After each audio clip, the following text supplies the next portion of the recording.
What's good? Yo, let me turn this mic up. Check, check, check, check. All right, I think that's good. I was having some technical difficulties, but I'm here. I'm here. You're here.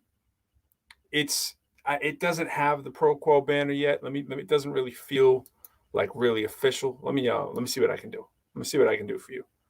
Just for you, so you don't feel like you're at a stranger's house. There you go. That feels much better, doesn't it? This is Pro hanging with the people. Shout out to you. Shout out from me and Quo and from Fly.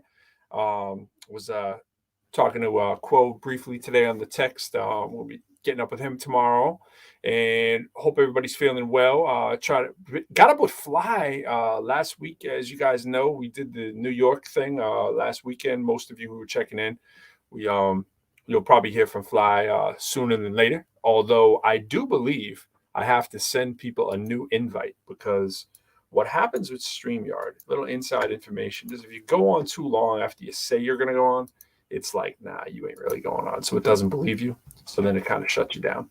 So that's what I had to do. I had to reissue. So I was mixing a song. So, I mean, to my defense, I like to think that that's important. And I'm thinking I might show you mixing a song live, like what that actually looks like. You know what I mean? So I'm not sure. I might. I'm thinking about it because it's up on my other screen, and I really wanted the excuse to do it for 5 more minutes. So I figured if I showed it to you, that would be one way to do it. But I hope everybody's feeling good. Crazy times in this world. I know it's been another crazy week. I've been trying to concentrate on getting this music done, getting the education stuff done, juggling. You may have seen, if you follow my social media, I did a, you probably don't. It's Professor Lyrical, at Professor Lyrical, at most things. If you go over to my Instagram page, you'll see I was doing some juggling and shooting some baskets. So I think we're going to set it off with that, just to show you the juggling theme, right? Because we have to juggle. You know what I'm saying? We have to juggle in life. We don't always want to, but when we juggle, it looks something like this. Let me go over to my Instagram here. Come on with me. Come on over, folks. What was that like on Mr. Rogers when he had the neighbors over there? You see him behind the scenes. Let's see. Let's see what we have here. This is it. Well, let's go to it. You know what? I didn't do the let me do sound. Let me share sound, because it could be, you might want the sound. So let's do it this way. We're gonna go share screen. This is riveting entertainment. I understand. When you're watching me share. All right, here we go. All right, y'all. Going for the 3 one-handed free throws juggle combo. This is epitomizing juggling, right? We got to juggle our lives.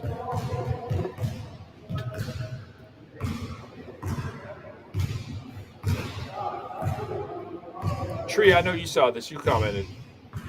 My man Lucky from the Celtics, the mascot. Shout out to Kip. He commented too.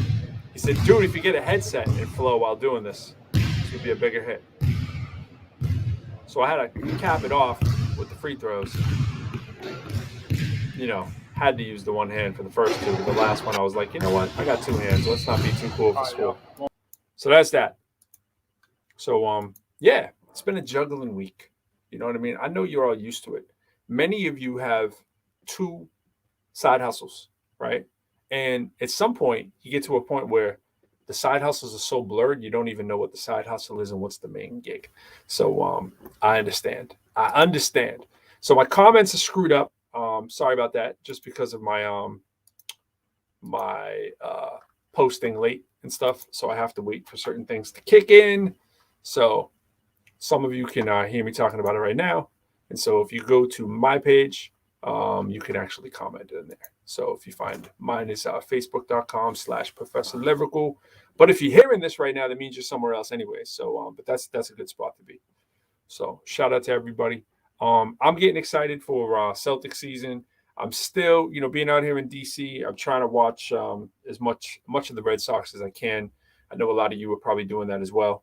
And it's a little difficult. It's a difficult time, right? So, but yeah, I wasn't really expecting them to get this far, but that's cool. So gives me something more to watch. Watching the Red Sox is not something I'm willing to pay for. I do pay for the Celtics. I do pay for the Patriots being out here. And that's a lot as it is. And I'm on the Team Brady. So it's like, I'm pretty happy getting to watch most of the Tom Brady games, because most of those are nationally televised, as was the case before he left. I didn't really have to go out and spend. But last year I did, and the year before actually, just to make sure. But it's new time, so yeah, I'm excited about the Celtics. I saw that Jaylen Brown has COVID, so he's gonna be out for a while. Marcus Smart got suspended. Missed a little time. So the team's trying to gel, get everybody on the same page. So I'm excited about that. In the world of music, let's kind of give a quick overview. I'm working on a lot of songs that need to get finished for different projects. Got a whole bunch of them in the works. Got a bunch of interviews coming up, and need to film a few more drops and stuff like that. So those of you who are artists, if you got a single, a real cool thing to do is record drops. Some of you may not know what that is. It's just you shouting out the radio station that you intend to play it. So you can kind of get lists of, who's playing it, or maybe you can get a list together of who you'd like to play it. Send them the drop. Don't just send them the stream, right? And don't just send them a link to the stream. Send them the MP3, right? If you want them to play it, I do it too, like when I'm in a rush. But send them the MP3, because sometimes people's systems are not set up to play streams. We can play streams here, which means we can play your music, and that makes it easy. Yeah. My man Fly and I, if you didn't check in, we hit up New York City. We did some interviews. Speaking of interviews, some radio stations. We went to Rucker, which was crazy. We did the show from New York, kind of. We kind of did it like after the fact and during. We checked out a comedy show, and we were actually trying to broadcast the comedy show, but that was pretty difficult from where we were. We were at a diner. I think it was called Pete's Grill in Queens, pretty close to where we were staying. So that was fun.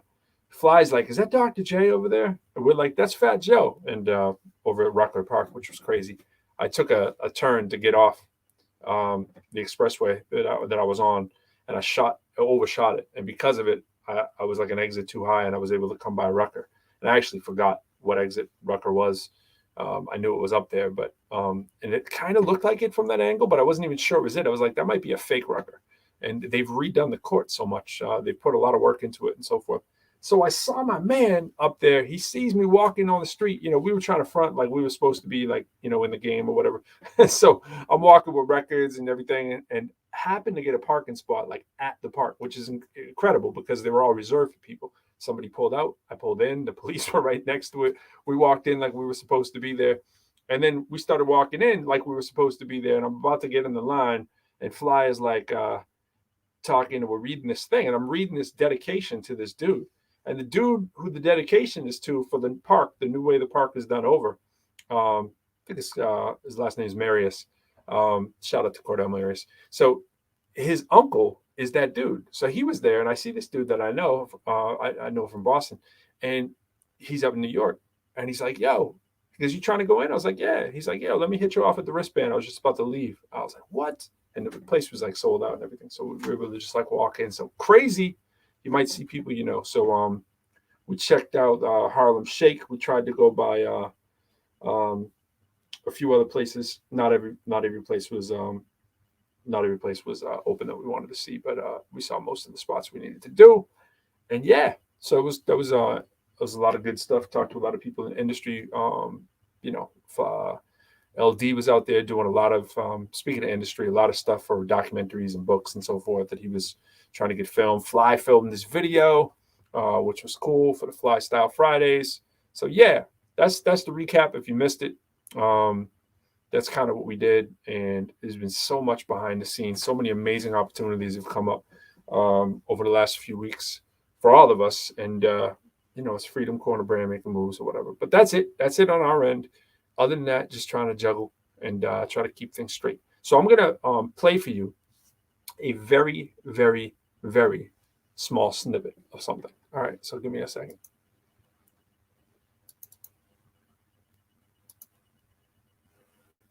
I'm saving something right now. All right. Let's see. I said I was going to do it right now, but it's really like I'm getting it ready behind the scenes right here. So let's see.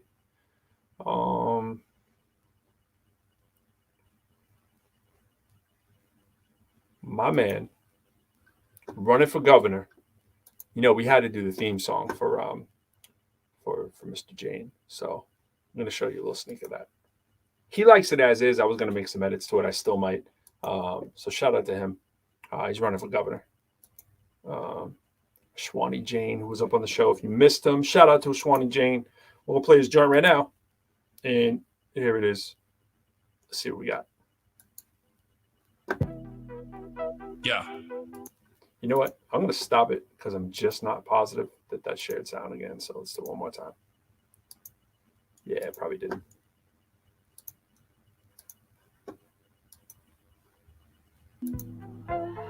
Yeah. Let's put it back. There we go. Yeah. Yeah. Bro.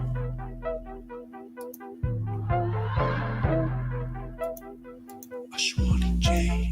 Y'all say you really wanna see some change, y'all better vote for a Shwani Jane. Y'all say you really wanna see some change, y'all better vote for a Shwani Jane. Y'all say you wanna really see some change, y'all better vote for a Shwani Jane. Y'all say you really wanna see that change, and y'all better vote for a Shwani Jane. He gonna legalize Mary Jane, gonna make it free to ride that train. Wants to eliminate your income tax. Get on his website, learn the facts. Universal pre-K, money out of politics. Gonna be the governor of Maryland, it's obvious. Make-A-Wish ambassador, work for Obama, work for his family, mother and his father, family of immigrants, understand differences, cancer survivor, fighter, listener, inclusivity, accessibility, building communities with organized agility. Everybody gonna pay their fair share, yeah. Everybody in this campaign to volunteer. Jane for governor, don't forget the .com. Our voice, our vote when you log on. That's the hashtag, learn other details. Tweet it out or send out an email. We'll prevail as this campaign is relief, recovery, reform, Jane. Y'all say you really wanna see some change, y'all better vote for a Shwani Jane. Y'all say you really wanna see some change, y'all better vote for a Shwani Jane.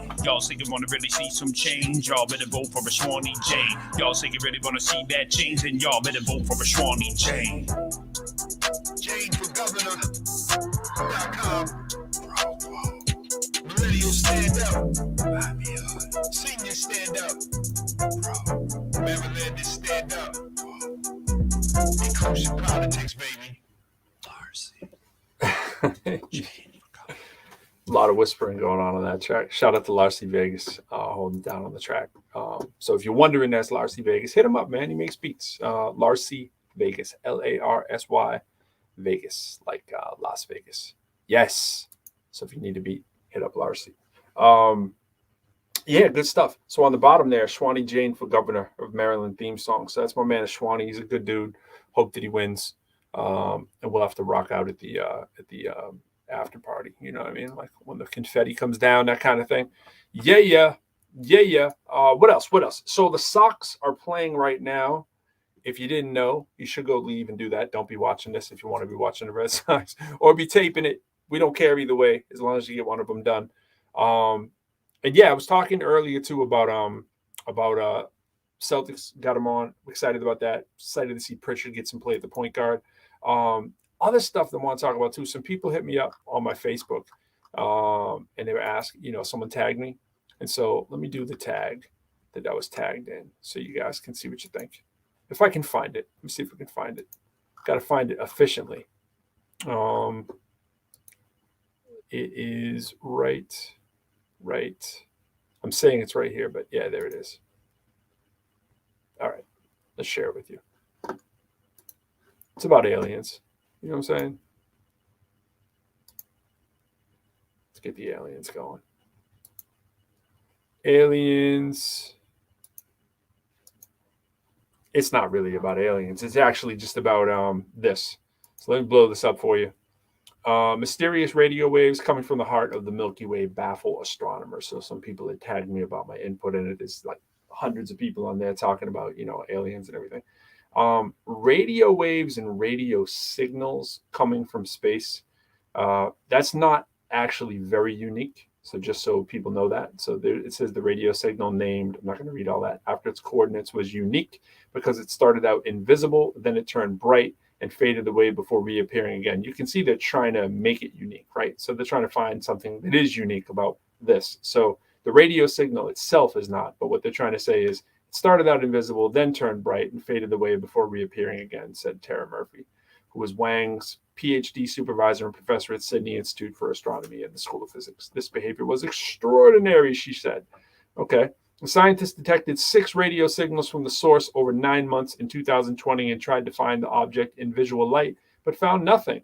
They opted to use the CSIRO radio telescope and failed to recognize the source. According to the press release, the signals don't fit any currently understood pattern of variable radio source, and it could suggest a new class of stellar object. It could, but it might not. So more time to be seen here. So astronomers will be looking into it and seeing what it is. So always exciting when there's something new out there that we hear. But I seen this article a couple days ago, and it's now getting traction on like some of the commercial stations like WBZ or whatnot. So it's a little sensationalized. They always try to make it look like somebody's beaming something towards us or whatever. It's kind of the implication there, because you see like the Earth sitting there going, it's coming towards us. They're trying to communicate. Maybe not. A lot of things emit radio waves. So anyways, that's just my thought. I might be wrong. Maybe it's aliens coming to attack. They won't get here anytime soon. But that's it. So what up, Rhonda? How to be involved in what matters. State and local elections are so important. Yeah, I saw. I was at the doctor today with my son, and the doctor had a shirt on, said "Vote, vote, vote" underneath, which was pretty cool.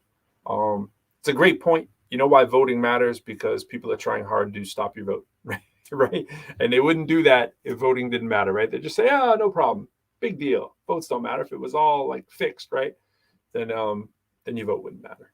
So it's important to remind the young people of that and to think critically about that and to say, hey, if your vote didn't matter, why would people try so hard to stop it, right? So clearly a lot of important people believe that your vote does matter. Hey, I want to read something. I brought up a book, amazing book. I actually got from a student. We were talking about this in class a couple of years ago. It's Bill Bryson, The Short History of Nearly Everything. Let me hit stop sharing. I got to read from you this section, all right? Physicists are notoriously scornful of scientists from other fields. When the great Austrian physicist Wolfgang Pauli's wife left him for a chemist, he was staggered with disbelief. Had she taken a bullfighter, I would have understood, he remarked in wonder to a friend. But a chemist? It was a feeling Rutherford would have understood.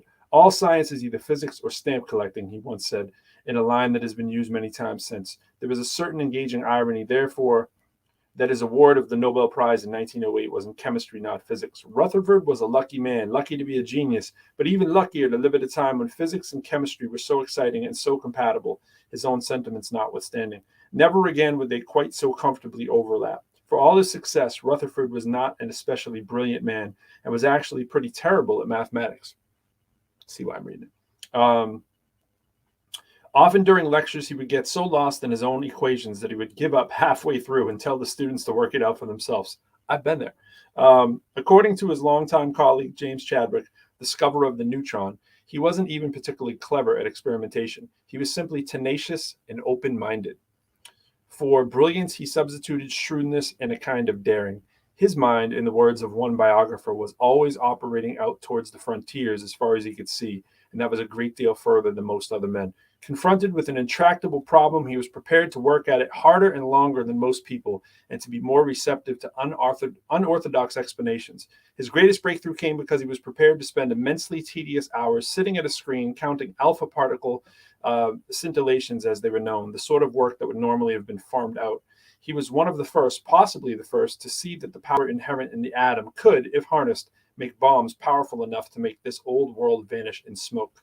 Physically, he was big and booming with a voice that made the timid shrink.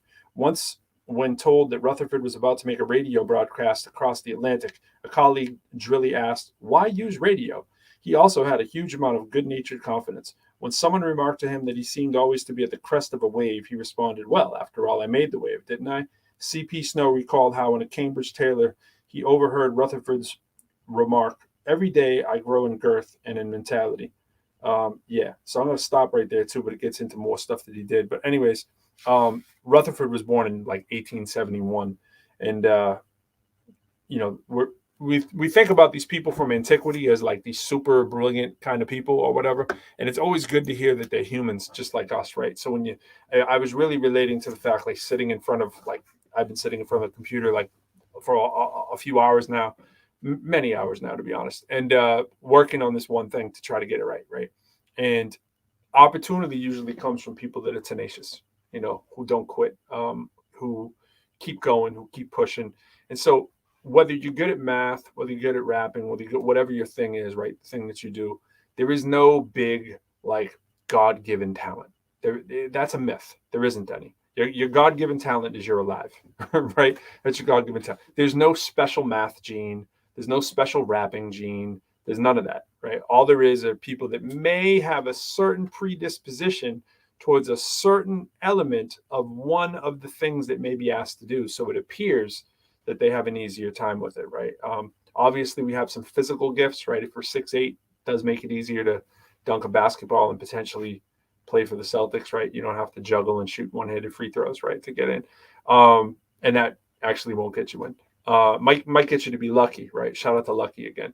But most of the stuff is hard work, dedication, and not quitting, and doing something that most other people would quit at. And that's the same for any successful career. It's the same for anybody who's any good at anything. And I think it's true for these mathematicians and these physicists. And so it's funny how people are always like, hey, let me find somebody quote unquote smart. I get that sent to me in a messenger text today, saying that I was smart. And it's like, I'm really dumb. You know what I'm saying? Like, I'm really good at a couple things, right?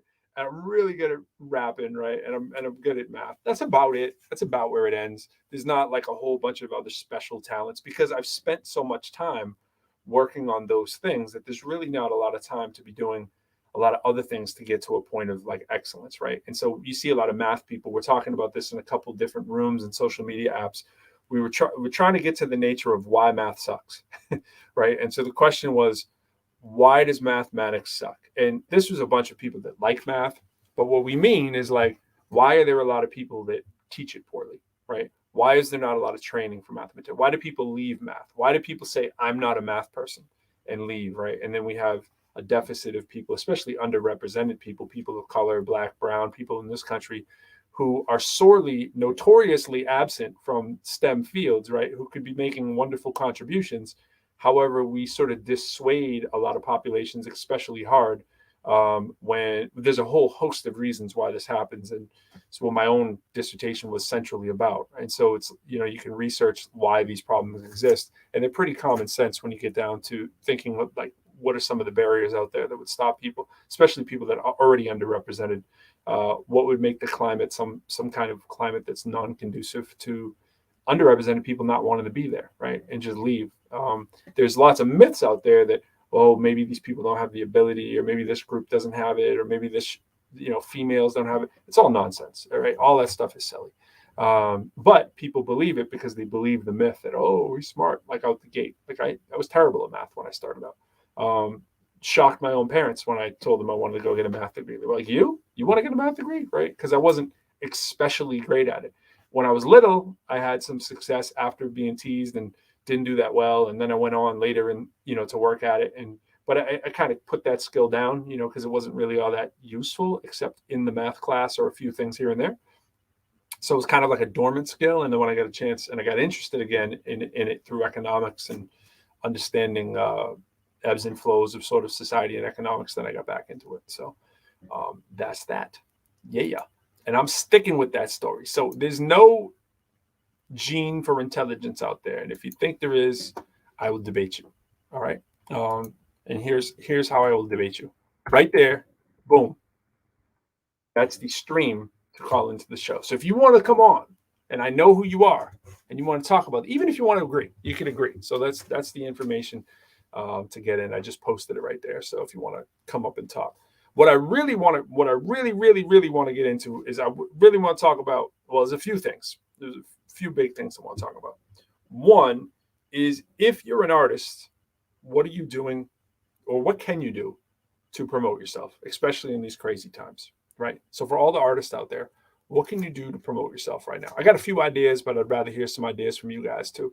And here's some talks about that. Now, I know we can't really get that many responses today, only from certain places like YouTube. So you can go to our YouTube. If you're trying to talk in live, it's our YouTube page is tinyurl.com/the ProQuo Show, all one word. So that's one place that you can see us. So I don't have as many comments to be able to handle, but that's where you would go if you are trying to comment. And otherwise, what I'm trying to do is get to the point of I have these discussions all throughout the week. I have them I have them at school, I have them on social media, and I have them in real life. Right? It's like, what are artists doing right now to make up for the fact that a lot of them have lost opportunity and at larger scales have lost income, self-included. There's income to be lost, right? So what are people doing to overcome?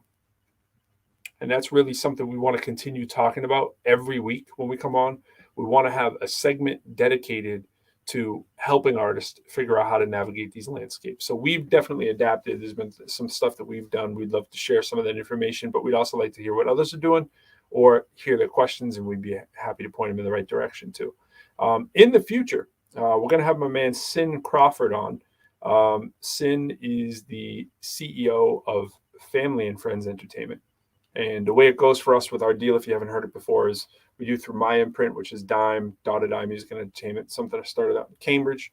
And that is carried by Freedom Corner. You see LD on here, fly a lot. So Freedom Corner brand. The Freedom Corner brand goes through Family and Friends. Family and Friends is Sin Crawford. His partner is Low Vision. They do amazing stuff in terms of publishing and collecting royalties and really teaching artists how to do it. So really want to have him on because he is a wealth of knowledge talking about all the different revenue streams that artists don't know that they're missing out on, starting from publishing, copywriting, collecting fees, whether it's placement in movies, jingles, all that kind of stuff, sound scan, just all kinds of stuff, right, that you can get. Are you collecting, sales, or I should say streams from like Pandora, right? Those kind of places. And that's a little different than say Spotify, right? So it's a different revenue source. Just a whole bunch of stuff. He really is the man. So can't wait to have him on. We were also going to have eventually on, I want to say it might be next week, but I have to check. It's either next week or the week after. So I have to double check. We have two gentlemen coming on from the Dads podcast. So I have to confirm this. We did a show with them, Quo and I. It doesn't air for a while, so it's really cool. But they're two dads, and they run an amazing podcast called the Dads Podcast, which you can find on YouTube. They do like 5,000 views a week or something like that. But it's edited, obviously, because it's not airing live, right? So we don't edit. We just roll with it, as you can tell. So that's what we got to do. Got another joint for y'all. We're going to play in a second and get it up there. A little clip. And I'm also going to share for you my Instagram post of the week. All right. So give me a second. We'll put those up. And it wasn't me shooting free throws. No, that was not it. Shout out to the rap poet as well. The rap poet. I know this is probably going to hurt us. Could sometimes shut us down, but I'm gonna try to make sure it doesn't, because I'm gonna try to play it through Instagram, so I should be okay.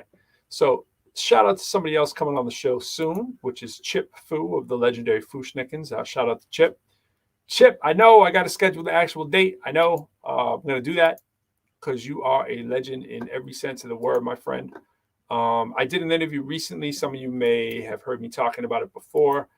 I was saying my top 5, and I was talking about Chip Fu. And Chip Fu is that guy that a lot of rappers would like to forget and like to pretend he doesn't exist because he's better than everyone, right? He's better than everyone, and you really don't hear about him all that often, right? So clearly you see, he's still doing his thing. He's got a lot of stuff up in here.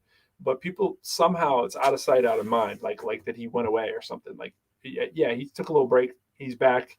He's doing his thing. So he's kind of he's in people's face a little bit more now too. So I want to give you a little Chip Fu clip. I think I can play it from here. And if I get the right one, and I can't play from my thing. So he did an ad. I think this was an alcohol ad that he did. I don't drink, but hey, shout out to Chip for getting it done. So check out this. He's bad. Tropical drink. I was drinking Me and my team, whenever we link up, they wanna be drink up. Instead of relax and have few glasses when there's things to think about. Like I'm nice with the boss when I tend to the boss and I'm not talking drink ups. So tell the bartender that tended the bar to please pass me a big cup up. And tell that waitress is waiting on us to put a little ice in it. Now watch the ice become weightless like the spaceships that I be sitting in. No waiting, listen, no waiting for that tropical twist. That'll pick a taste bud. Now taste some. Yo, I insist it's the drizzle. The man's a problem. That man's a problem. That's what I'm talking about. I don't care what he's promoting. It just sounds better when Chip Foo's promoting it. But yeah, man, the beats fire too. Shout out to Chip. So Chip is a monster. If you look him up on YouTube, you can find some of the best raps you'll ever see with a dude just chilling at a radio station, just going off. You know, just sitting here with a mic and just going nuts.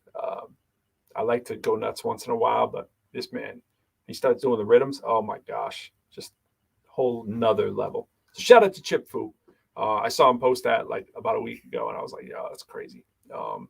And also, I've been doing a lot of jingly kind of things too. You know, like the Ashwani Jane thing, right? I got to step my jingle game up when I listen to that, man. I'm like, "Woo, okay, yeah, that's Chip Foo, baby." I have him in top five of all time. And so people get in these conversations. I know the Big Daddy Kane thing's coming up in a couple of days. If you don't know, Big Daddy Kane, KRS-One, doing the versus thing. All right. I believe it's in Brooklyn, which is crazy. Well, we were just out there. We just went by the venue and checked it out. I was out there with Fly. He wanted to see it, and we were like, "Yo!" I hadn't actually seen it either. I hadn't actually seen it too with the Nets play, and yeah, kind of a nice spot. A Russian oligarch, I believe, billionaire owns that. It was the principal owner, anyways. That's gonna be crazy. I'm the biggest Big Daddy Kane fan in the world, so goes without saying who I would like to take that. But I also love Chris. I totally respect him. I had a chance to meet him about 3-4 times, and same with Kane. Met Kane a few times too. And shout out to Lifted, who used to do live backing band stuff for me as well. Taught them some Big Daddy Kane songs to play live. Then they see Big Daddy Kane, and Big Daddy Kane's like, "You guys are dope. Want to be my band?" Crazy. So Lifted, or the offshoot of Lifted these days, shout out to Joe. Joe plays drums. They are the band still for Big Daddy Kane. Shout out to Ben. So many people to shout out, but they're his live band. So I have no idea if they're going to be involved at the thing in New Jersey. I should probably reach out to them and see if they are. That would be dope. That's what he does. You know, he rocks with the live band. I'm sure he'll bring dancers out and everything, and you know, it could be crazy.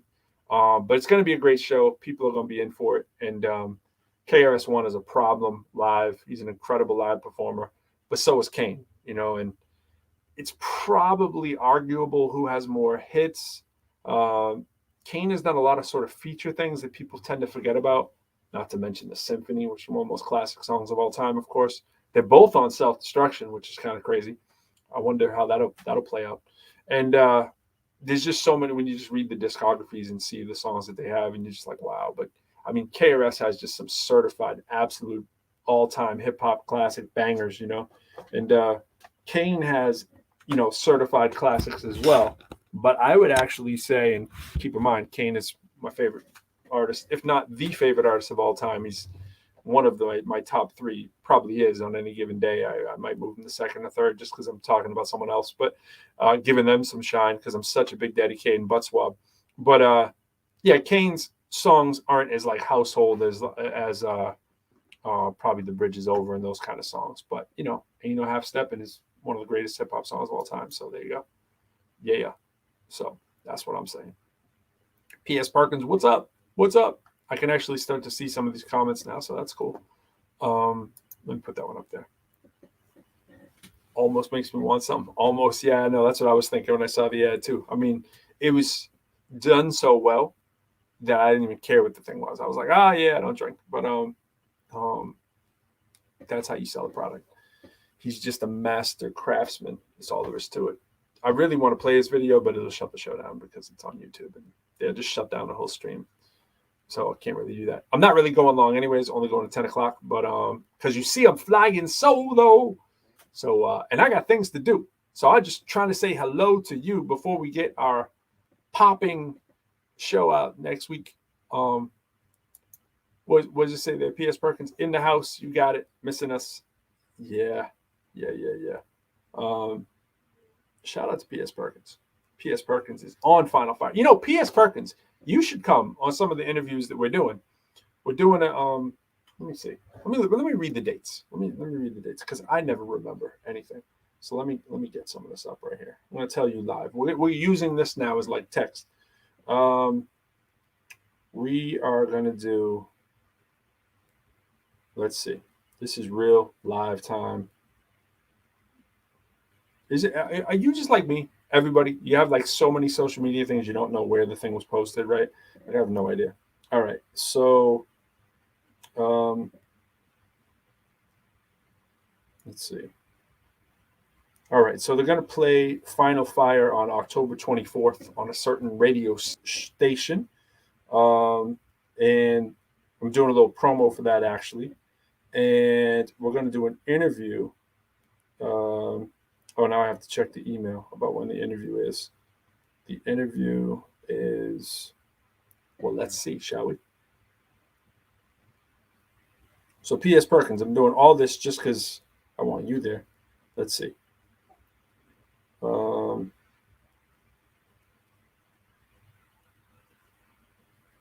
This is not efficient, but I'm getting there. Getting there. Slowly but surely.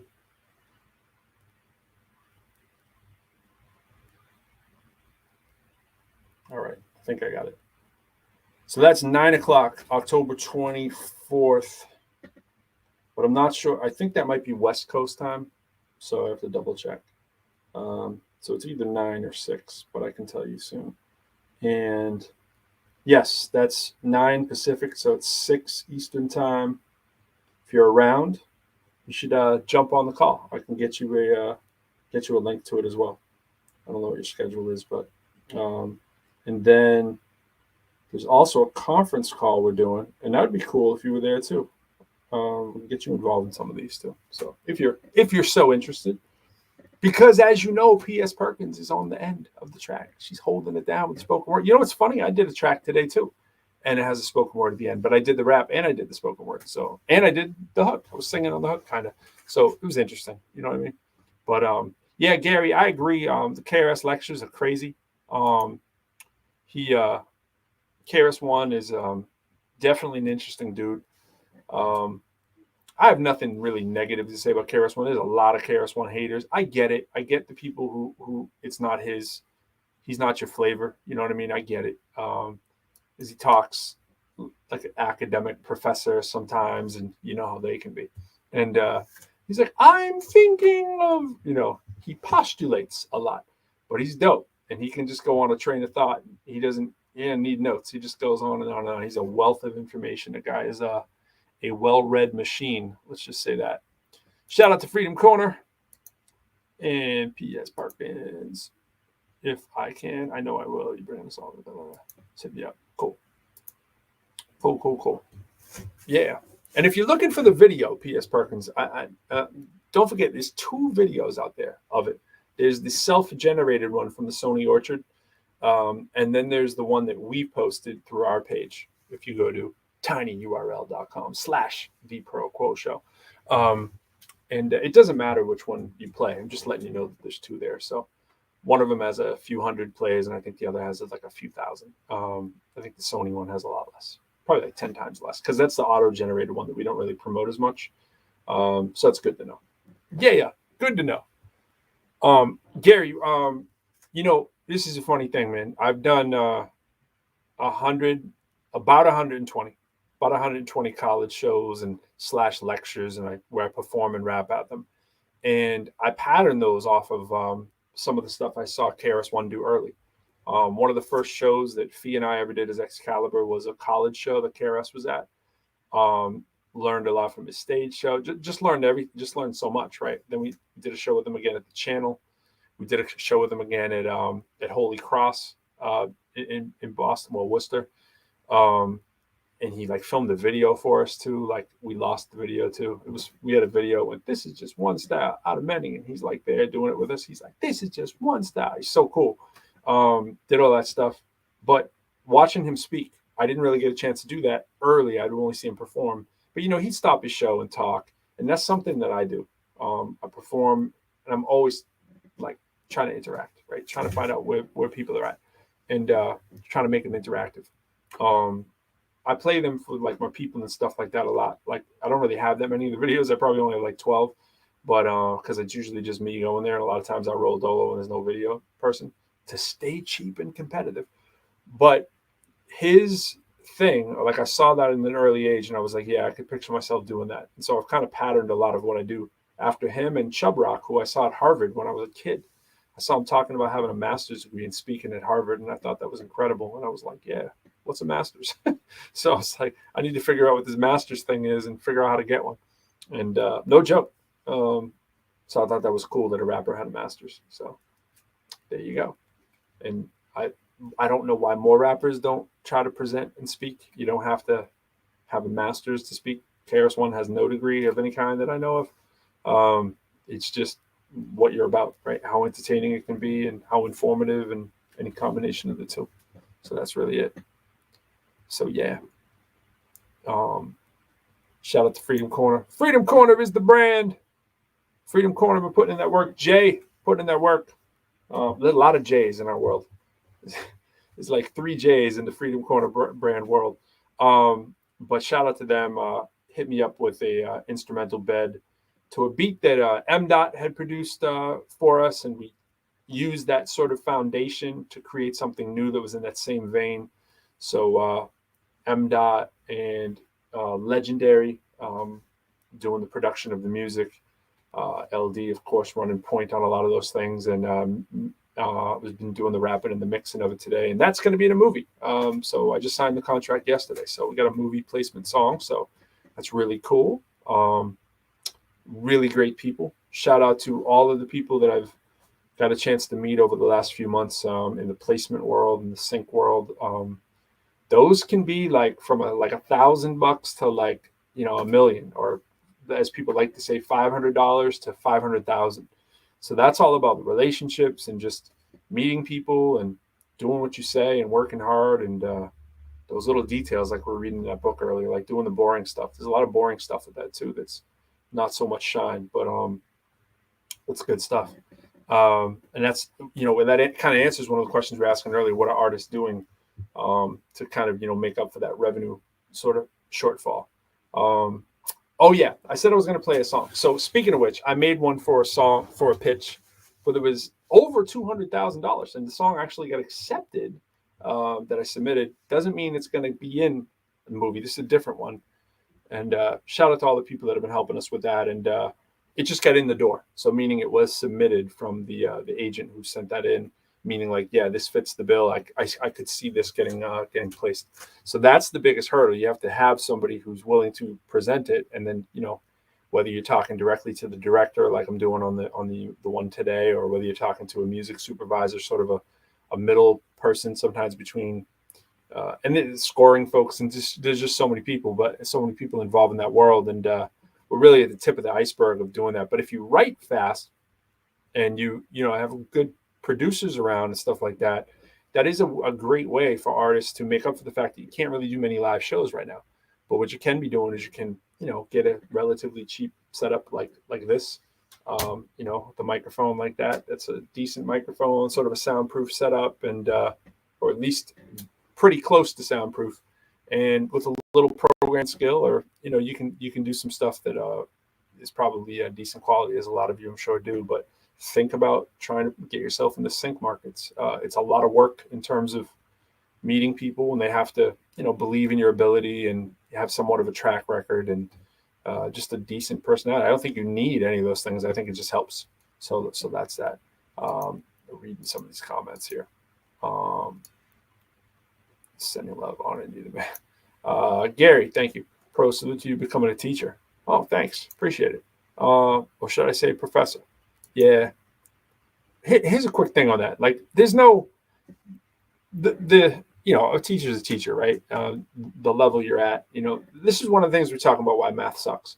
So in this room the other day, we have this belief that like professor means something like super special, right? It is cool, right? It's a cool title. Don't get me wrong, but it's like there's no real qualification to become a professor.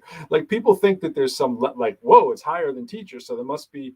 It's not actually that. It's just the name that's given to people who are teaching in college, right? And there's different levels, and that usually has to do with pay and tenure and so forth. There's a million names you can call people who quote unquote are professors, right? It's a lot of different words that kind of students aren't aware of. It could be lecturer. I mean, I could have you chime in, P.S. Perkins. You could tell us all these words too, right? Some of you guys know the academic world is lecturer. What am I forgetting?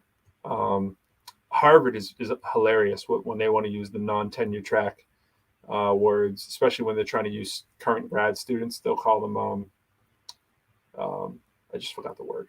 What do they call? Oh, not proctors, preceptors. That's a funny word, preceptor, right? You're not going to hear that at many places. Preceptor, that's like the lowest in the food chain. Instructor, lecturer, senior lecturer. There's what I was at Northeastern, which is a teaching professor. It basically means you don't really have a research component. So I was an assistant teaching professor. I've been an assistant academic specialist, which is another fancy way of saying a teacher without tenure. Now I'm an associate professor, like tenure track for whatever that means. You're on track to be like tenured theoretically. That's a whole circus depending where you're at. So yeah, there's all these levels or whatever, but none of them have anything to do when you get in with your teaching ability. It's just you either have the knowledge in the field or you don't, and someone hires you. And then they dub you are a professor. There's no like, it's not like there's courses and stuff. I mean, I do facilitate training courses, but they're not mandatory. You know, they're sort of like volunteer. You take them, you get sort of a badge and a credential that you are an effective college teacher or whatever. But the whole idea of being a professor is not much different than being a teacher. In fact, being a teacher, I think, is much harder. Personally, like when I was teaching K-12, I thought it was a much harder grind. Classes back to back to back, no time to breathe. You know, students really are involved in your everyday life. And, you know, whereas faculty in college is a little bit more spread out and spaced out, and you're kind of a little bit more independent. You're not really have to cling to the school like the teachers do. You don't have a minute. So it's definitely different. Yeah, Fly, shout out to you. Yeah, it's not done, but the song's not done, but it's almost there. I've been working on it. We're mixing it. And I did want to play a piece of the one we submitted. I got my wife singing on it. So we submitted to one thing. I don't know if it'll get in or not. If it doesn't, I'll submit it somewhere else, maybe change the lyrics a little bit. And that's the kind of stuff you can do with placement songs. So let's play a little piece of this one. And not Jane for Governor. Let's play. There it is. I like this song a lot. I really do.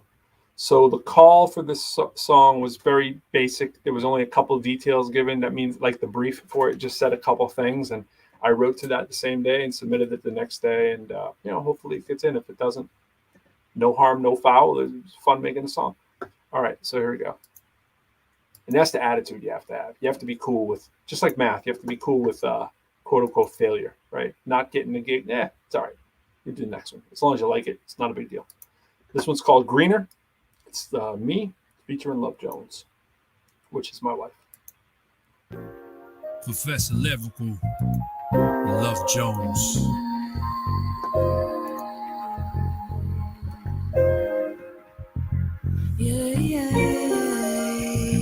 Also, shout out to Larcy Vegas on the production of this one. Crazy production. Yeah. The lyrical mixtape.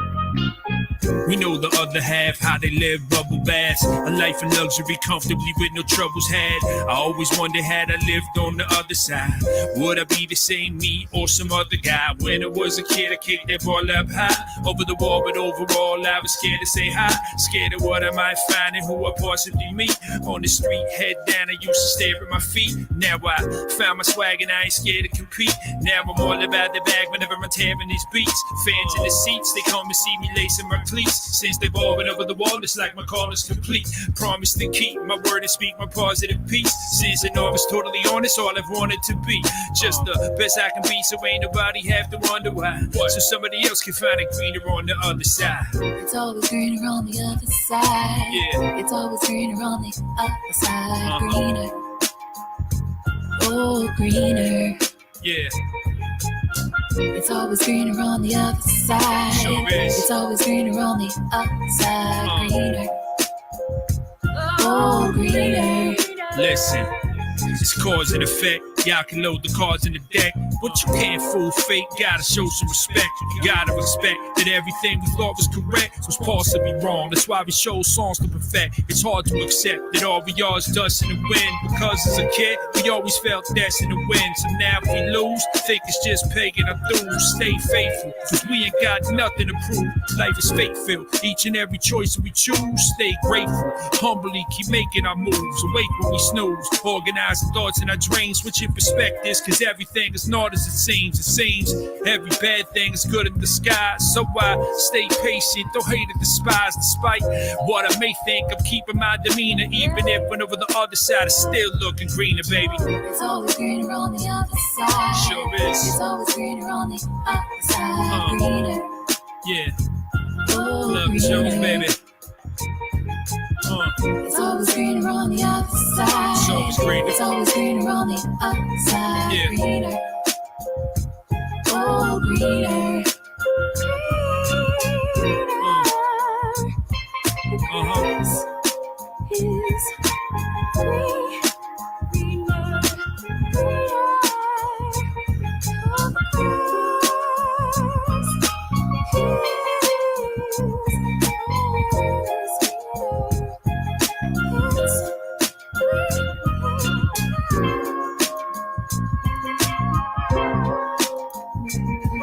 Yeah, there it is. So there's some greener. I had to let that play a little longer. Doing some texting. But yeah, thanks. That's Love Jones. Love Jones, baby. So that one, right? To really, I really want to, say this to people. I've been working on trying to do sync literally for years and just haven't done it. Didn't have a room set up to record. COVID kind of forced me into that. I'm recording the album with Quo, and I was doing a couple other singles as well. And I was like, all right, let me make the small investment to go do it. But I didn't want to be in here all the time. I didn't want to be sitting there recording whatever, because I wasn't thinking, like, well, I am still sitting here all the time, right? Like I wasn't necessarily thinking that that it would be worth my while, let's put it that way, to stay, because I'm thinking school's going to go back, right? Then once school's back, it's going to be harder and I have more hours there or whatever. But school hasn't been fully back. It's only just starting to get there for so many of us. And so many of like your work, you didn't go back to your work way longer than you thought you were. So what are you going to do with the extra time, especially just time you save on traveling, right? The downtime there. So I'm like, yeah, that does give me extra hours. Now, son is back to school and, I'm only partially, and, all this extra time, and we're like, bottom line, right? And we're like, okay, it does make sense, right? I was always content just writing raps, going to the studio now and then, doing most of the same ones that I've recorded, and then doing the ones that I haven't recorded. There's hundreds that I just know off the top of my head.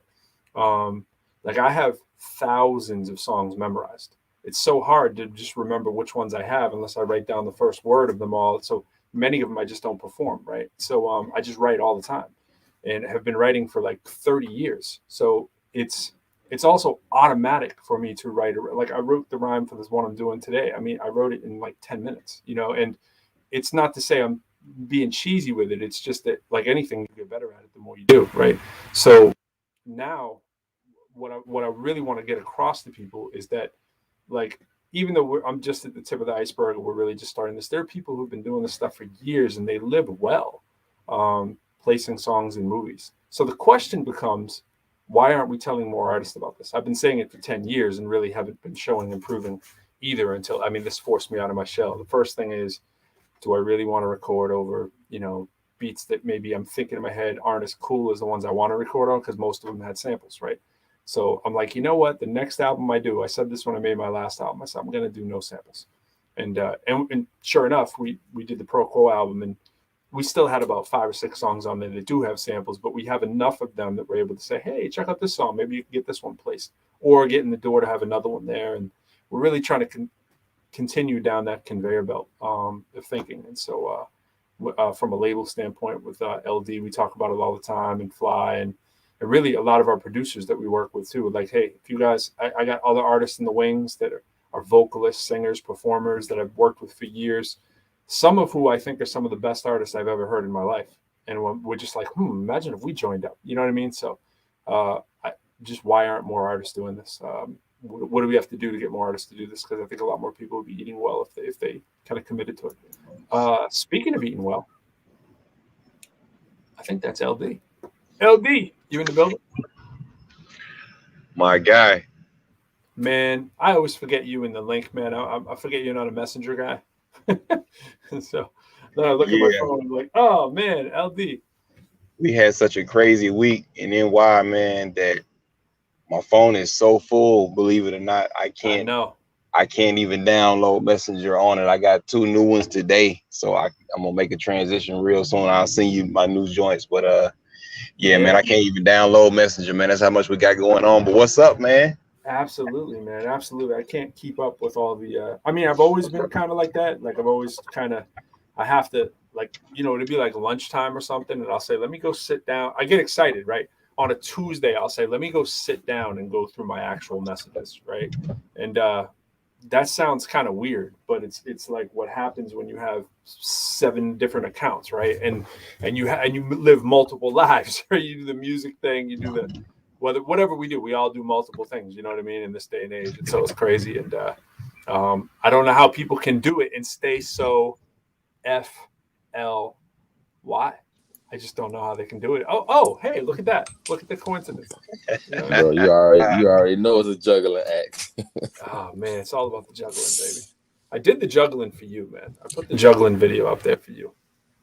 Yeah, we saw you, bro. See the juggling? I didn't know if you knew of my juggling, but it was not a world-class juggle, but it was 3 basketballs, so it was fun.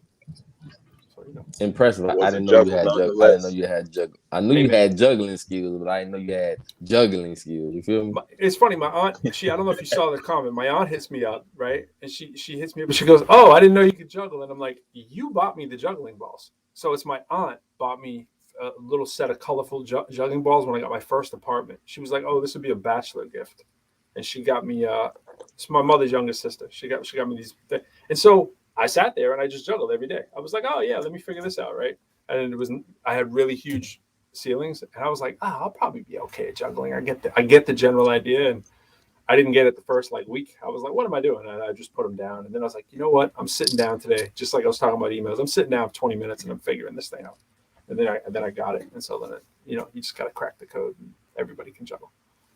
So let's all teach everybody how to juggle. Right? It's relaxing. I don't know what it is about juggling. Like, man, y'all juggle? Anybody? Nah, bro. Only life juggles. Something I like about it. The little ones, you just sit there like all day and just sit. Once you get it, you get it. You know what I mean? You can be in the zone and do like a couple 100 times, but basketball's not so much. I can see that. I can see that though. Let me stop where I was.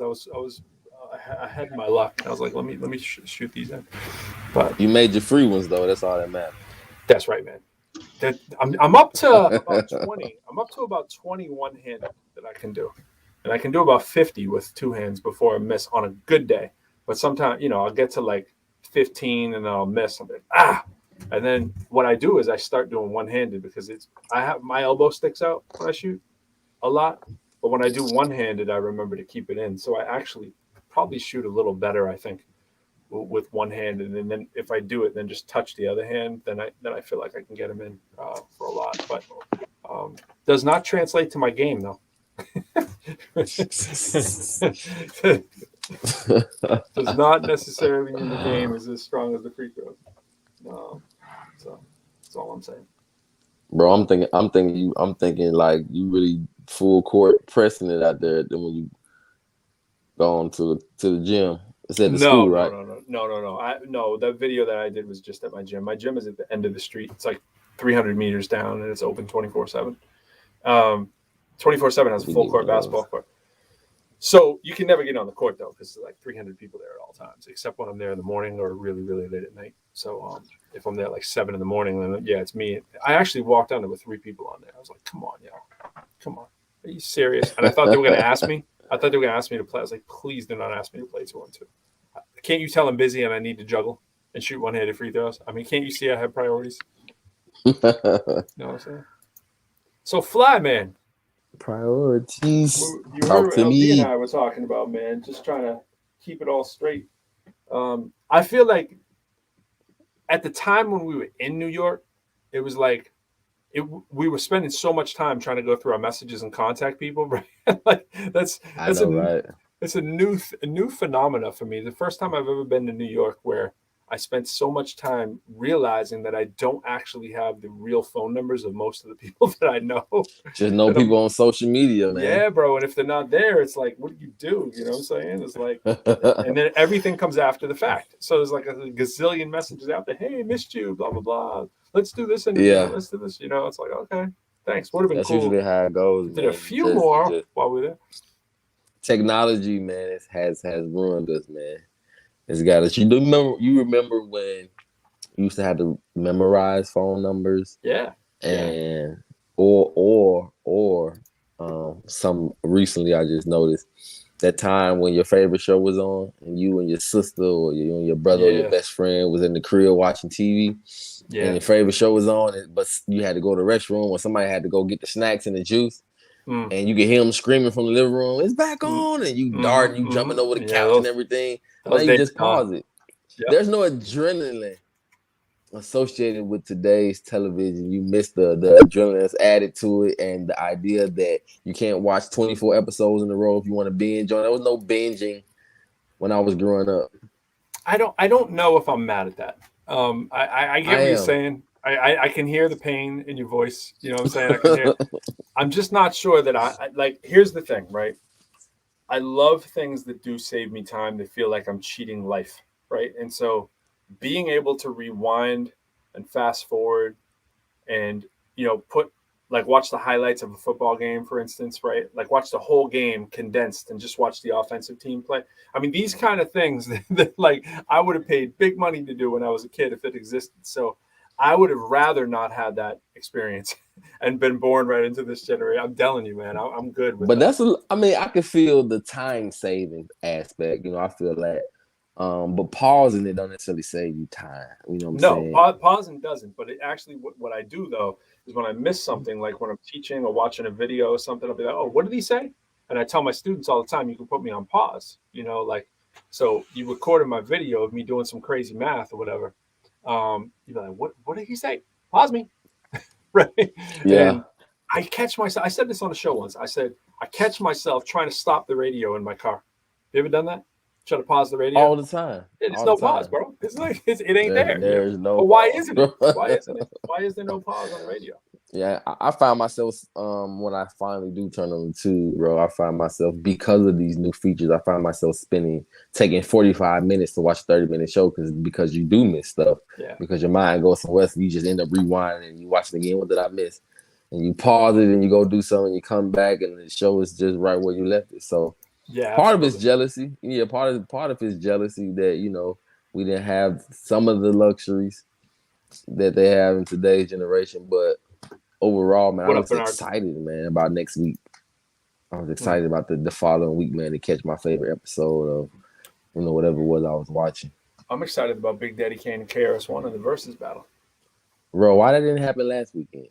I know. Wasn't that ever crazy? We were there. We drove past Barclays. We're like, twice. This would be a cool place to do a show. Yeah. You know what I'm saying? Like, I've been up and down that street many, many times when there was no venue there. So it's weird, I was like, I actually don't remember what was there. I want to say there was a restaurant there, but I don't remember. I'm terrible with that. Like we got a new Silver Diner and a Harris Teeter, which is like a grocery store here. A little place, one of these live work kind of community things, right? Where they build it out real pretty, kick out all the people who can't afford it. I just don't remember what was there before. It's like, it ain't there. Yeah, it's a unique little spot too. When you see it, it doesn't, and it may have just been the angle, but it could be because it's towered or surrounded by a lot of those larger buildings that it doesn't look like a huge NBA arena.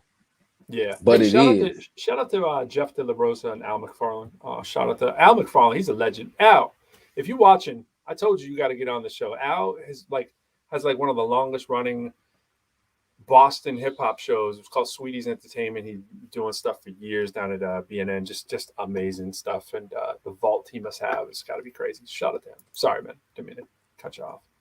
Oh, no doubt. Yo, I'm putting this here for Tree. Now, Tree, Tree is one of our most loyal watchers. So if she's not watching, there's definitely something going on. She was probably thrown off by my late start. And my lack of a link that actually went to the real link. It's a long story. But anyways, I'm going to post this picture. Speaking of the idyllic life, right?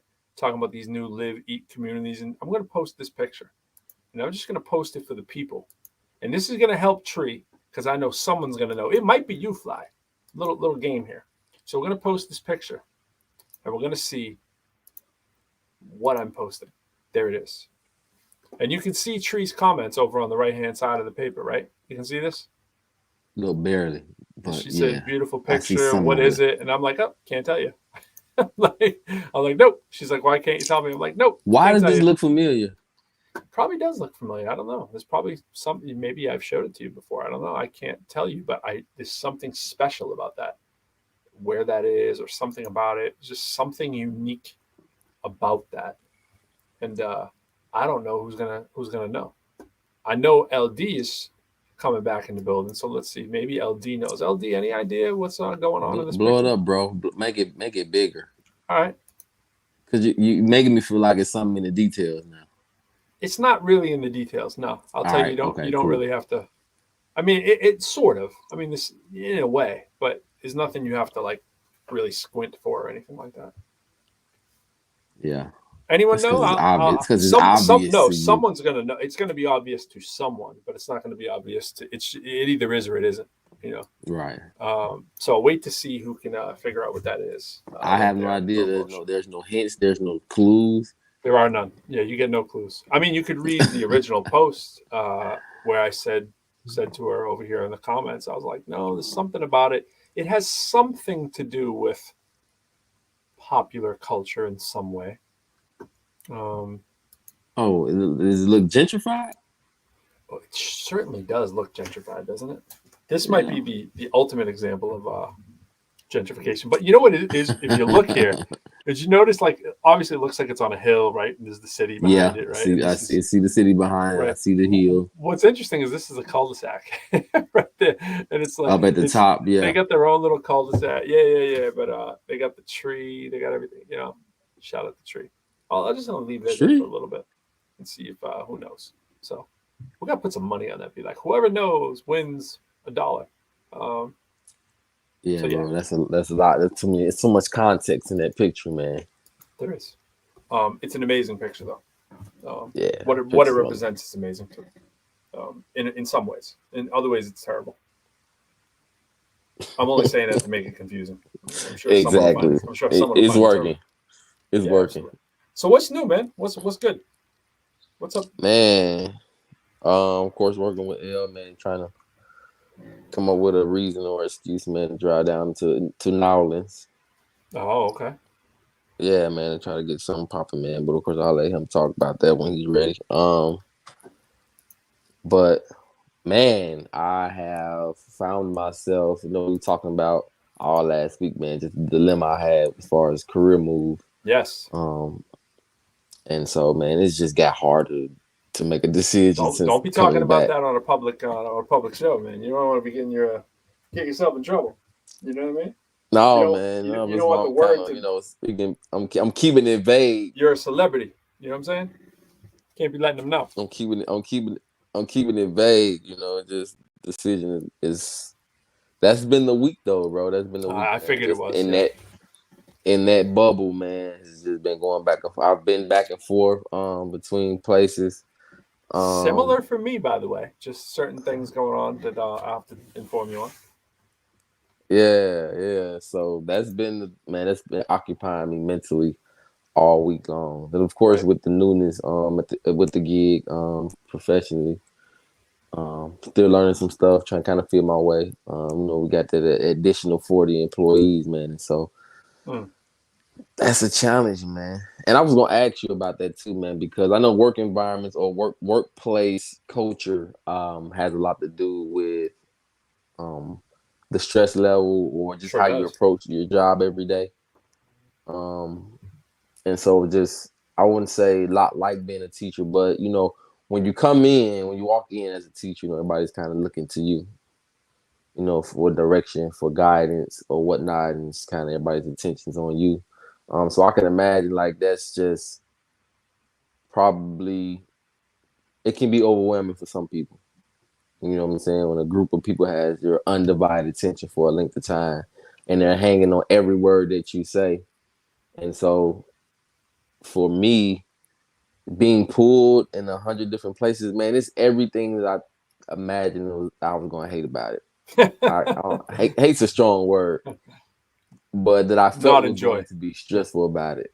Yeah, that I felt, because I guess I actually do enjoy what I do. I love what I do. But it's been stressful, man. It's because there's a lot of stuff that needs to be fixed. Yep. It's just systemic stuff, you know. I think the it's easy, and trust me, I'm right there with you. But I would say a lot of our best practices to not be stressed, we somehow find a way to say, well, yeah, that's for other people, but not, you don't understand, my job is my job. You know, we all have a reason why we leave some of our best practices at the door. Like, we know like what we should be doing a lot of times, but we don't do it. Like, it's like, are you actually taking a lunch that's not at your desk? Right. You know, and why not? Right. And if that is the culture of the workplace that you're in, why is that acceptable? Right. Are you answering emails from your boss, you know, at 11 o'clock at night, you know, or are you the person sending them, you know, and the web that creates when you do that, it just spins and spins and spins. And then everyone goes, oh, well, Fly sent the message. Well, it must be okay. So I'm going to send it. Must be okay. No, it's just one, just now and then. And, you know, I think boundaries definitely can go a long way if you really establish them and have a discussion on it at your workplace and be like, look, health and wellness is now more important than ever. What are the things that are making people, like, why would someone leave? Right. And, you know, there's the old adage that people don't leave jobs, they leave their managers, right? They like, and definitely. I don't believe that to be true. I mean, I've left wonderful managers that had nothing to do with them, but I know in general that tends to be true for a lot of people. Like, it's your boss that can make your life miserable. In my world of higher ed, it's not typically your boss. I mean, it can be. I've had people who have been like right above me or think they're above me or whatever that, you know, have basically made my life miserable for a while. That's the worst, right? When someone thinks they're your boss and it's like, excuse me, ma'am, I don't report to you, or you know, or sir, like, you know, like, we've all had that, you know. It's like someone talks to you, they use those code words like, I need you to do this. Like, you need me to do what? Like, you would like me to do, or you want me to do. You don't need me to do anything. Like, you're not my dad. You know what I need you to do? I need you to clean your room. My dad can say that. You know what I'm saying? Trying to volunteer you. Yeah, volunteer you. Yeah, right. You know, I need you to get that paper. You need me to get the paper? Like, yeah, I need you to think about what you just said. Is what I need you to do. Yeah, man, you're right about best practices. Those are all things that are very high on my list, man. I believe wholeheartedly, and you know, I guess I probably could be better about taking a designated break. I don't do it at the same time every day, but I make sure that I'll take some time. Yeah. Kind of away. So it's the rap that I say so often, the spoken word one that I say, is dedicated to workplace culture. That's the sub thing of the tone. When I say the whole, you know, if you listen to it really slowly, I'm saying all the things that we do in our workplace because we have this little voice in our head telling us that we think that that's the culture, or we think that we have to. And a lot of times it's not the rule. And that's what I say in there. I have to speed up to it in my head. I'm trying to go through the words. Can't admire you. I can now place my rhyme. Think about the future. I'm getting there. Man. So here is what I've tried to do. Find the right attire to convey to you my passion goes beyond a simple tire tube. I'd rather find a tire tube. Slip and slide on a ride or two at a water park, but I'm not going to start. Just act like I'm required to take the 2 weeks paid on some vacation in the shade, then act like I am something other than a modern slave. Of course, there are no chains. I'm not degrading that reality. I'm just simply pointing out we all are jumping over salaries. So, but where's the liberation, right? when our vocation or a trade is so totally consuming, we consume from where we're paid, like we eat our lunch at our desk, where we're still afraid to break the chains of our oppressors.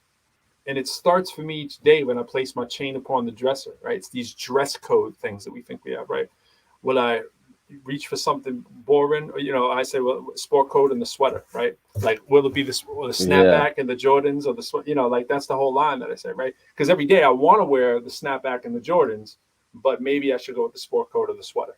Sometimes we let our voices in our head become our bosses that tell us how to think and act and dress inside our office.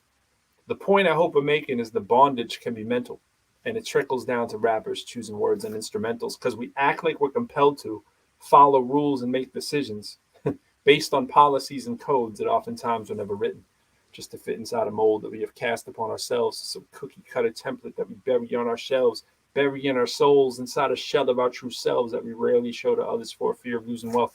That whole thing is just the office rap, basically. It is, bro, and it's perfect. It perfectly defines the stigmas associated with workplace environments. So how do you suggest one combats that? Because I have recently discussed a proposal in one of the presentations that I made, the dilemma I was telling you about. Yep. Of course, we was together when I got the call Thursday, and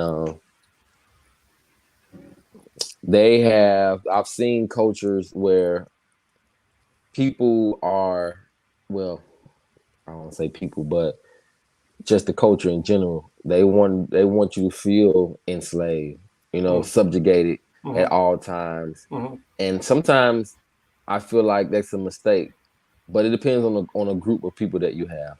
There's a certain group of people or a certain demographic within the workplace that can make the liberty that you want staff to have, they can mess it up for everyone. And so you find yourself being more strict or matter of fact with policies and dress codes or guidelines, just so you can maintain some kind of that functionality. I don't want to use the word order. That sounds, too much enslaved like. Yeah, it does. But you want to maintain. You don't want it to be chaotic, right? You just try to avoid the chaos and one half of the people going one way and other half people going the other direction. So you want to just try to maintain some kind of functionality within the workplace. But some people just take it and they ruin it. And I would rather than work people 3 12-hour shifts. I think people would be good with like four 10-hour work days and 3 days off. I think that'd be really good for the culture. So just presenting stuff like that, and it sparked some discussions this week. And more working from home, maybe, if that's doable too. Yeah, more working from home, which that's inevitable now because, like you said, workplace environment made it so matter of fact that you got to show up at the office in order to be productive. And if COVID has exponentially increased a lot of things that we thought was going to take X amount of years to get there, but which is crazy, right? Like taking flights to go do conferences for no reason. We've always been able to. Right, when you can just jump on the phone. Zoom's not new, Zoom. You know what I mean? Yeah. Zoom's been out for what, 15 years? You know what I'm saying? It's like, this ain't new, But I will say that in-person interaction though is exponentially more effective, in my opinion. It just depends what the nature of your job is, because for me, it's less effective. I can name you the kinds of jobs and the kinds of things that it's less effective, but I agree with you that there are certainly scores of ones that it is. Especially when you're starting up new business or you're working with new customers or patients or whatever it is, where that looking the person in the eye is very important. But there's a lot of workarounds. There's a lot of workarounds that we can do with tech. But I agree. It's like, obviously, like it's funny. Like we talk about this all the time. I'm not really a people person. I'm in a people person position.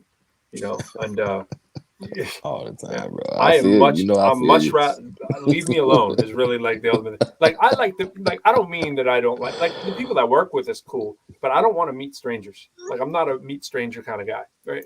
Right. I have no interest in meeting a stranger, and that's because of how I was raised and all that kind of stuff. And it's my default. So for me to meet someone, I'd much rather meet you online. That's just my default. I'm not a people person. I'm really not. someone like Quo's a people person. Like, he got to meet the person. He's gonna be, he's like, hey, what's going on? He loves you, and he's like, it's like, I want to be more like him. You know what I mean? But it's that's just not my default. I see someone coming towards me that I don't know, and I generally have anxiety about it. I'm saying? Like, I'm like, oh, is this person, like, you heard me, right? I was like, oh, these people are gonna ask me to play. Like, please don't talk to me. You know what I'm saying? Like, like, leave me alone. And that's awful, but that's how I'm wired. So no, bro, that's like you was mentioning about just genetics or our assumption that there's this plethora of special gifts out there. Yeah. And the same thing kind of applies to, you have a capacity as a human being. Yeah.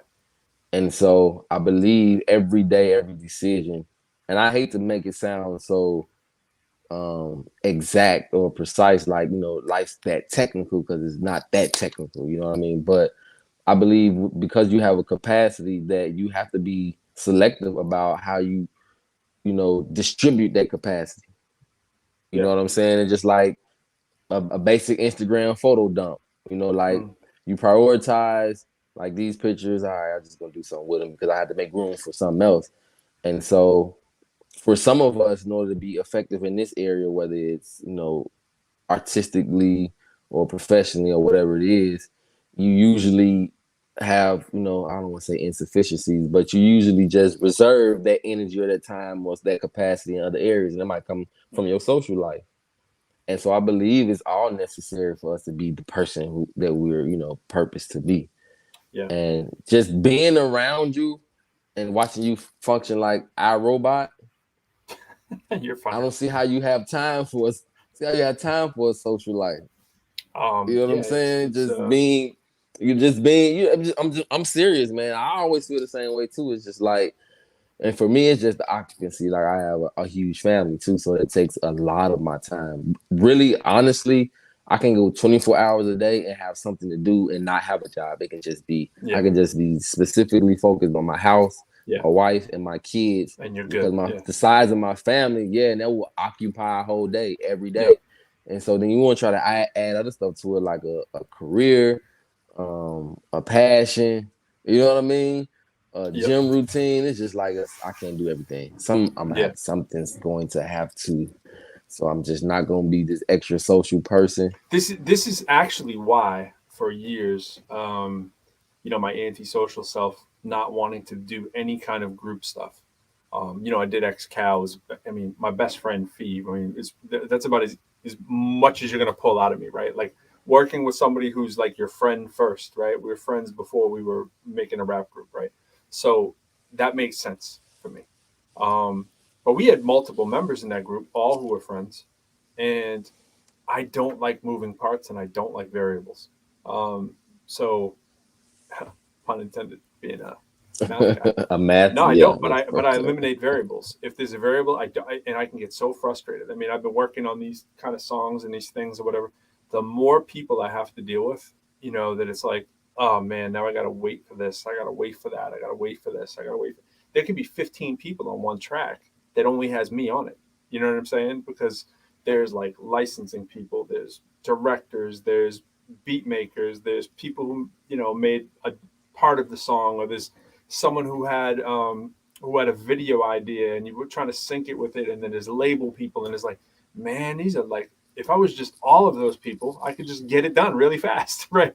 It's not that I don't like the people. It's that I don't want to have to be on this schedule. I get anxious about it. And I'm like, because my time is so small for what I have to work on. And it's self-imposed. I've made it so my time is so small. Obviously I have like way smaller family than you, right? So it's not like my family's making me that much busier. You're clearly going to be more busy from that end, right? But it's the I'm so used to packing so much in my free time because I'm not big on the social life, so it isn't, there's a reason why I'm like that. It's because I'm packing my downtime with stuff that's productive, because the thing that makes me tick is I like productivity. But the reason I probably like it is because I'm an only child, right? I'm not the most social person in the world. So if you leave me to do project-based stuff that I rely on myself on, I'm used to not letting myself down. You know what I'm saying? I'm used to getting a lot done in a short amount of time, you know. Like I feel like if there was a camera on me, it would help people who don't think the way I think understand me. And I would like to see that same camera on other people who function differently. Because there are some people who go through life, you see them, they are the most carefree people in the world. They're super happy. And I'm like, what are they doing? What that they have, are they you know? Yeah, like how do you find, you know, and don't get me wrong, I can find time to sit on the couch. I mean, I haven't done it in months, but like literally, but I mean, I had a run there where I was like, hey, I wonder what's on Netflix tonight. You know what I mean? Like I can veg out. It's not that I can't. Once I get in that zone, I can definitely do that. But I feel myself overcompensating, and it's like, okay, now I need to, you know, because I, you know, go too hard a little bit. So I want to know what the people who have the real balance do. And actually, P.S. Perkins is a good person for that. She's into communications, and she's a communications expert, and she's into those kind of, you know, organizational kind of things that help people function and think about wellness and stuff. So she's probably a good person to tap for that too. But I know my process is not exactly quote unquote the healthy one for most people, you know, because I'll just go for 15 hours and be like, oh, hey, look, it's 3 a.m. Like, who knew, you know? But yeah, that's definitely true. That's definitely true. Yeah, man, it's a challenge. The balance thing is almost fleeting, man. It's almost like trying to catch a unicorn. Yeah. Because I guess we probably all seek balance in some way. Here's my balance. We're getting off the show at 10:45. That's going to create a balance. Let's do it. I said 10 I'm gonna make before sure you came on, but only because you came again. It's 9:39, 10:39 your time. 10:39. So, but yeah, man, no, it's definitely an opportunity, man, to really just focus. So, what you want to lead the people with, man? How do you advise people who are tapped into their chi, so to speak? They know what it is they want to do. They know what it is they want to use their productivity on. Tying it into just the workplace environment. How do you help people develop a culture where they're prioritizing the things that are productive, but also finding a way to break away from those confines of, you know, just being so strained all the time and strapped for time, and actually finding time to try to seek that balance? Well, I mean, I always think when people define a problem, they're sort of stating the solution. You know, it sounded like you were actually proposing the solution in the way, part of the way that you were saying that. So I always find it interesting how people state the problem, because it's an implied, you know what the problem is, which kind of means you're on the path towards the solution. So some of what you said, or what it sounded like, was if you're going to try to think of ways to create a system that works and it creates a better culture, I think it's always important that it's, first of all, it's you and a person who has more cachet than you, if such a person exists, is clearly on board with that. Because I think what happens is whoever reports to us, or whoever, you know, looks to us as a sign of authority, they sometimes get used to us. You know, you get used to that sound of the voice, you get used to that kind of thing, and it's like, okay, well, he says it, I know his bark, I know his bite.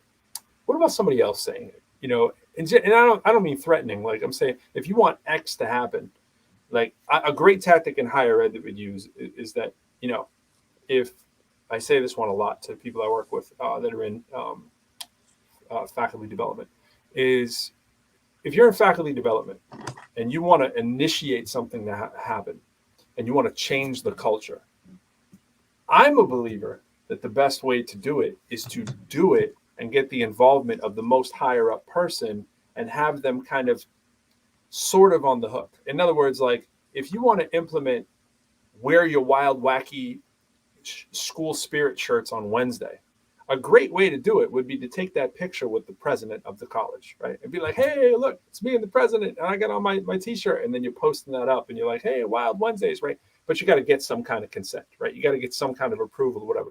Start at the top or start at somewhere high and be like, hey, I was wondering, this is what I was thinking of. I want to run this. Like, so, because a lot of people say no because they feel like you're giving them more work. Like, hey, I want to run this. I want to take the lead on this. I just want to know if I can have your approval, or I can have your cosign when I do this. Like, if I got a picture of you doing X, Y, and Z, if I can put you in my statement or whatever, then it's not just me saying it. You know what I mean? And I that always helps.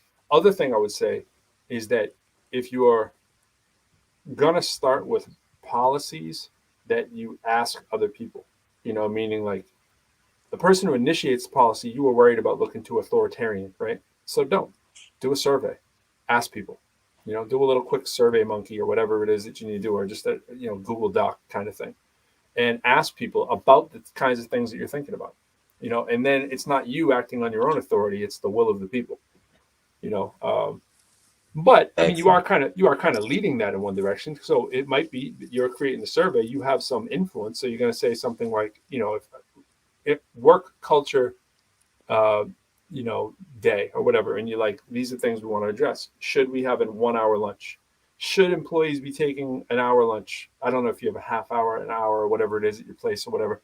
But and you can approach that a different way. The way you sway it, you could be like, why are we not? See how that question sounds different? Why are we not taking half-hour lunches, right? Should we have an hour lunch? Sounds like you're really questioning the idea that you should, right?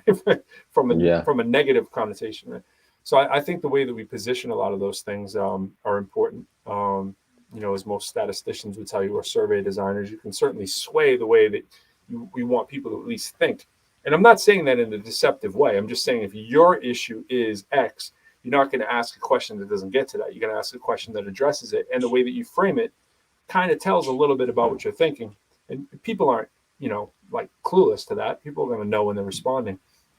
But you can be deceptive with that at the same time. So I think it's important to understand the difference. Like if we're going to say, let's say you guys work 9 to 5 and you want to say like your idea of working, hey, we want to do 40-hour work week, but maybe we want to do it as 4 days.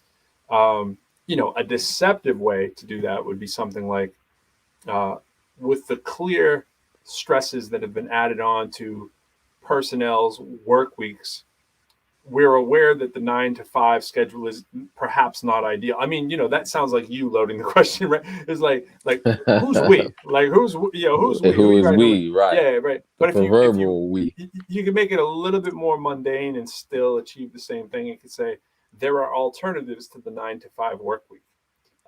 If we were to consider other alternatives, which of the following would be ones that you would most likely favor?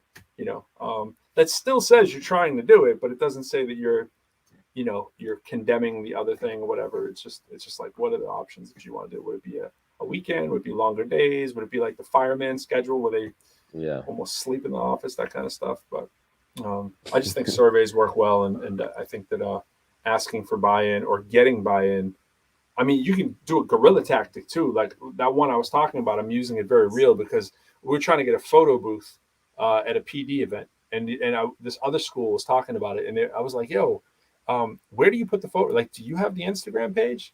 And they were like, yeah. And I was like, oh, how did you get that clear? They said, oh, we didn't ask. We just did it. And I was like, well, how did you get clearly like your president and stuff saw it. And they said, oh, we went and took a picture with the president for the photo booth.